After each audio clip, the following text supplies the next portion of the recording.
তেলের মধ্যে ঝিঙে আলু এভাবে কুচো কুচো করে কেটে তারপর নুন হলুদ দিয়ে অল্প এটাকে কষিয়ে নেওয়া হচ্ছে।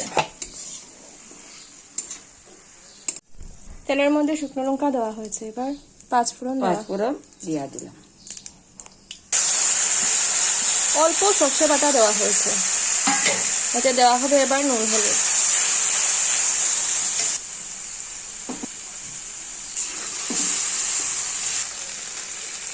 দিয়ে দেওয়া হলো কাঁচা লঙ্কা।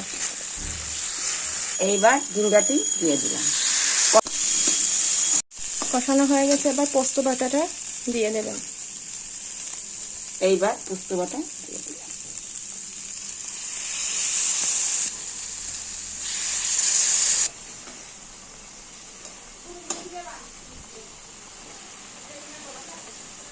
হয়ে গেল ঝিঙে আলু সর্ষে পোস্ত।